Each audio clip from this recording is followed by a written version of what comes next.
So women are reliably more interested in people and men are reliably more interested in things. Now there's still overlap. It's one standard deviation, which is a big difference. But that isn't to say no women are interested in things, because some are, and no men are interested in people, because some are. Like, I'm a man who's more interested in people than things. That's why I'm a psychologist.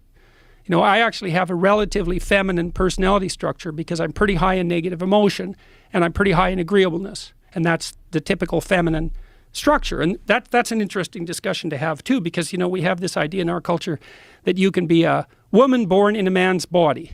And that's not true. But you can definitely be a man with a feminine personality structure. Like 10% of men are as feminine in their personality as the average woman is. And vice versa. 10% of women are as masculine in their personality as the average man is. Now, you can move those boundaries around and say, well, it's 5% and 40 or something. It doesn't matter. But the point is, there's plenty of men who are as feminine in their personality as the average woman. That doesn't mean they're in the wrong body. It just means that men and women are more alike than different, even though they are different, and that there's huge range within both genders. And we need to know this. So what do you think is happening with trans people then? Well, there's a lot of different kinds of trans people. Okay, first trans men, or excuse me, trans women, men to female. Well, then I would say it depends on what period of time you're asking that question about.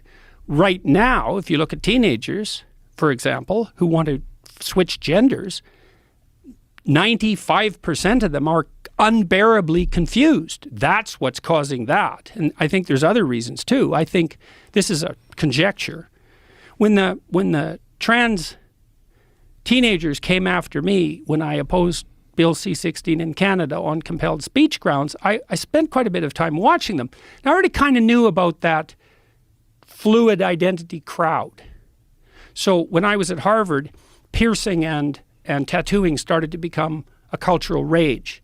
And I was interested in, well, who's doing this? Because I knew it was a practice that was limited to criminal subtypes and outcasts for a long time. So, for example, if you worked in the circus, you were likely to be tattooed, you know, and you toured around the circus, and that was a kind of carny life, and it was an outsider life. And if you were a prisoner, same thing. But then all of a sudden it started to make its inroads into the popular culture. So we studied a group of early adopters of tattooing and piercing from the perspective of personality. Like, who are these people? And they were all highly creative people. Well, and creativity is a trait, and all people who aren't creative, that's wrong. In fact, most people aren't creative at all. And I can explain that later, but they're not.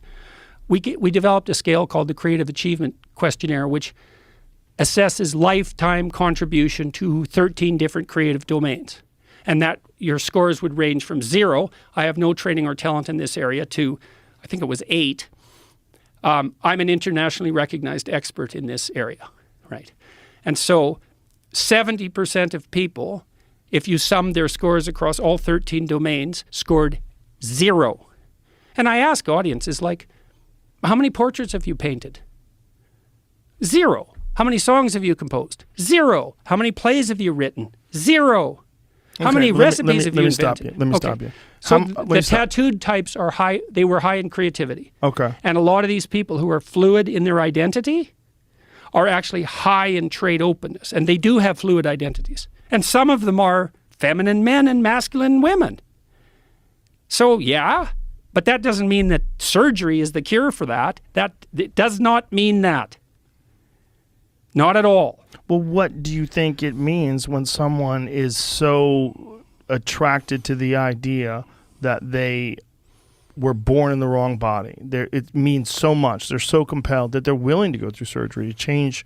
God, it means all sorts of things. I knew a kid in Toronto who was on the autistic spectrum, and a lot of the people who are manifesting serious issues with gender identity are on the autistic spectrum. This is like Abigail Schreier's work and rapid onset gender dysphoria amongst women. Yeah, well, that's a different thing, the rapid onset. That's more like, so part of the reason I objected to Bill C-16 to begin with was because I knew full well as a clinician that as soon as we messed with fundamental sex categories and changed the terminology, we would fatally confuse thousands of young girls. I knew that because I knew the literature on psychological contagion.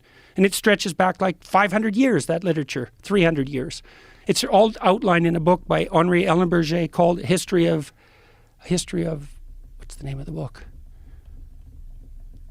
History of Psychoanalytic Ideas. It doesn't matter. It's Henri Ellenberger, and it's his main work if you want to look it up.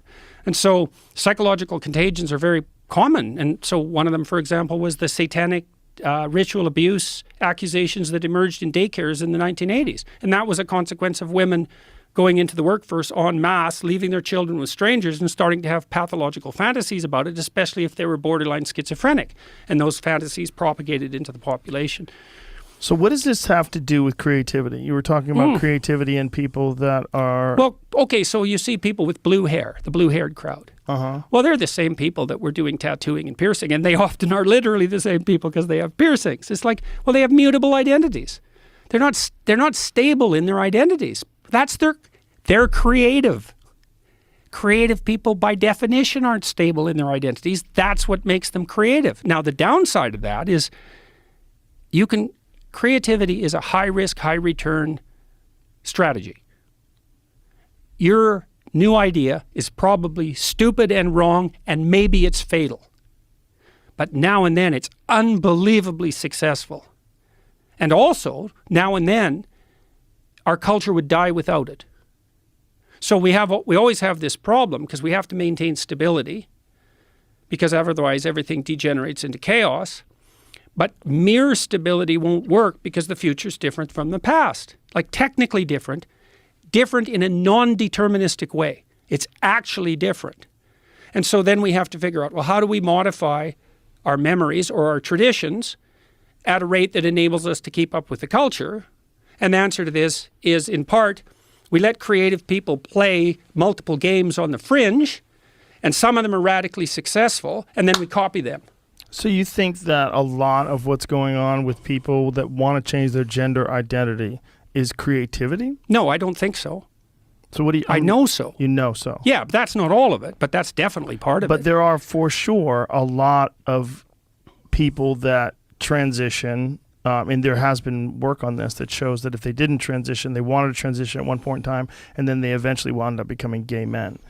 Yeah, This that's is definitely males the case. to females, yeah, well, it's right? confusing. Look, I mean, I also think, by the way, that part of what we're seeing in late adolescence with this insistence on the primacy of felt identity is the reemergence of suppressed fantasy play that should have taken place at between, say, 3 and 5.